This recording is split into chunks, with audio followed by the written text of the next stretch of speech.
ঝিনাইদহ আমরা সীমান্ত হত্যার কথা শুনি। আমরা কিছুক্ষণ আগে চুয়াডাঙ্গা থেকে এসেছি, সেখানে এক কৃষককে তুলে নিয়ে গিয়ে নির্মমভাবে অত্যাচার করে হত্যা করা হয়েছে এবং এক সপ্তাহ পরে তার লাশ ফেরত দিয়েছে। বাংলাদেশে 2000 সালের পর থেকে এই গত 25 বছরে 1200-এর অধিক মানুষকে সীমান্তে হত্যা করা হয়েছে এবং এই সীমান্তে হত্যা করেছে এই বিএসএফ, যেটি আর সীমান্ত রক্ষা বাহিনী না, সেটি একটি খুনি বাহিনীতে পরিণত হয়েছে। এই বিএসএফ কে বলা হয় ট্রিগার হ্যাপি, যে সে ট্রিগার টিপতে চায়, সে খুন করতে চায়, খুন করে এই তার নেশা। ফলে যদি সীমান্ত হত্যা না নামানো হয়, এই বিএসএফ বাহিনীর বিরুদ্ধে আমাদেরকে দাঁড়াতে হবে।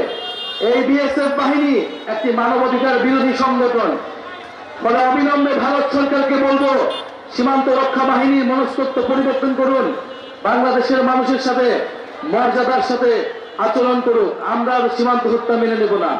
আমরা ঝিনাইদহবাসী যারা এখানে এনসিপির জন্য কাজ করছেন, আপনাদের সন্তান তারেক রেজা রয়েছেন, যিনি 17 জুলাই ঢাকা বিশ্ববিদ্যালয়ে পুলিশ, বিজিবি, র্যাব দিয়ে ঘেরাও করা অবস্থায় যিনি গায়েবানা জানাজা পড়িয়েছিলেন।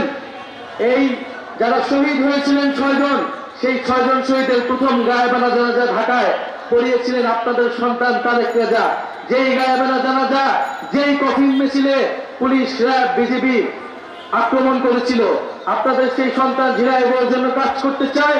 ঝিনাইদহের যাতায়াত ব্যবস্থা, ঝিনাইদহের রেলপথ উন্নয়ন, ঝিনাইদহের কর্মসংস্থান, ঝিনাইদহের শিক্ষা ও চিকিৎসার জন্য কাজ করতে চান। আপনারা সবাই মিলে এনসিপির সাথে থাকুন, ইনশাল্লাহ এনসিপি আপনাদের অধিকারের পক্ষে কাজ করবে। আজকে বিদায় নিচ্ছি, ইনশাল্লাহ আবারও দেখা হবে, বিজয়ী দেখা হবে ইনশাল্লাহ। জাতীয় নাগরিক পার্টি এবং ছাত্র তরুণ জনতা যেই লক্ষ্যে নেমেছে সেই লক্ষ্য আদায় হবে। ওয়ালটন এখন দেশের সীমানা পেরিয়ে পৌঁছে গিয়েছে 50টিরও বেশি দেশে। ওয়ালটন, ঘরে ঘরে, বিশ্বজুড়ে।